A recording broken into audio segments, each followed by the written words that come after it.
নমস্কার বন্ধুরা, রূপাস কিচেনে সবাইকে স্বাগতম।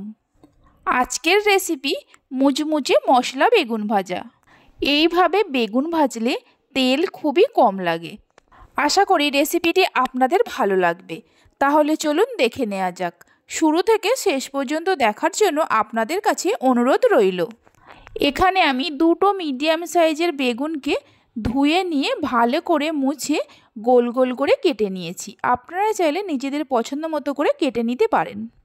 বেগুনের মধ্যে দিয়ে দেব স্বাদ মতো নুন, সামান্য চিনি, সামান্য হলুদের গুঁড়ো আর সামান্য কাশ্মীরি লঙ্কার গুঁড়ো। চিনিটা চাইলে আপনারা নাও দিতে পারেন। কাশ্মীরি লঙ্কার গুঁড়ো না থাকলে অল্প করে ঝাল লঙ্কার গুঁড়োও ব্যবহার করতে পারেন। সব কিছুকে ভালো করে মিশিয়ে নেব। বেগুন ভাজার জন্য যেমন নুন হলুদ মাখিয়ে নিতে হয় ঠিক সেরকম সব কিছুকে মিশিয়ে নেওয়া হয়ে গেছে। এক সাইডে সরিয়ে রেখে দেব। একটা বাটি নিয়ে নেব। বাটির মধ্যে একটা মশলা তৈরি করে নেব। দিয়ে দেব 2 টেবিল চামচ বেসন, 1 টেবিল চামচ কর্নফ্লাওয়ার।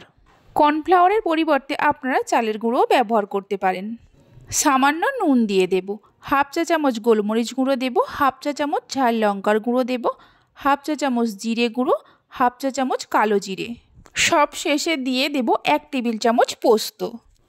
আপনারা চাইলে এতে আরও মশলা দিতে পারেন, যেমন চাট মশলা, গরম মশলা। আমার হাতের কাছে যেগুলো ছিল সেগুলো দিয়েই করছি। সব কিছুকে মিশিয়ে নেব। সব কিছুকে মিশিয়ে নেওয়ার পর যে বেগুনগুলো নুন হলুদ মিশিয়ে রেখেছিলাম, একটা করে বেগুন নিয়ে এই মশলার মধ্যে ভালো করে কোট করে নেব। মশলার মধ্যে ভালো করে কোট করে নেওয়ার পর এক্সট্রা যে কোটিংটা এইভাবে ঝেড়ে নিয়ে প্লেটের মধ্যে রেখে দেব। এইভাবে একটা একটা করে সমস্ত বেগুনগুলো মশলার মধ্যে কোট করে নেব। সমস্ত বেগুনগুলোকে মশলার মধ্যে কোট করে নেওয়া হয়ে গেছে। এইভাবে রেখে দেব। এদিকে গ্যাসের ওপর একটা কড়া বসিয়ে তার মধ্যে দিয়ে দেব 5 টেবিল চামচ সরিষার তেল।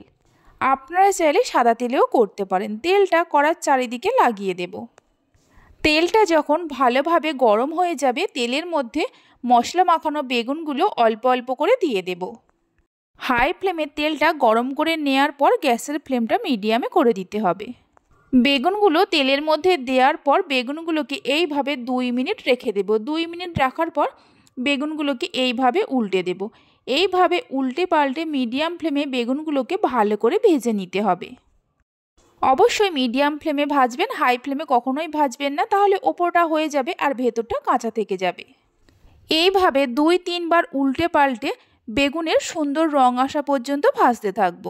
দেখুন বেগুনের দু সাইডে খুব সুন্দর রং এসে গেছে। এর থেকে আর বেশি লাল করব না। এবার বেগুনগুলোকে তুলে নেব। বেগুনগুলো তোলার সময় গ্যাসের ফ্লেমটা লোতে করে দিতে হবে। এইভাবে বেগুন ভাজার রেসিপিটি বাড়িতে বানিয়ে দেখতে পারেন। আশা করি খেয়ে সবাই প্রশংসা করবেই। বেগুনগুলো তুলে নেওয়ার পর বাকি যে বেগুনগুলো আছে ওই একই রকমভাবে ভেজে নেব। দ্বিতীয়বার যে বেগুনগুলো দিয়েছি সেগুলোও ভেজে নেওয়া হয়ে গেছে, তুলে নেব।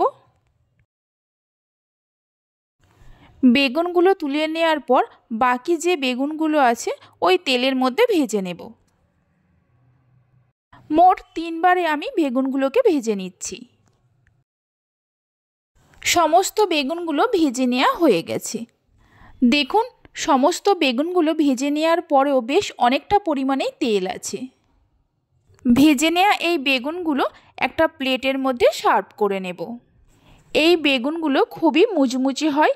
মশলাদার মুচমুচে এই বেগুন ভাজা খেতে দুর্দান্ত লাগে।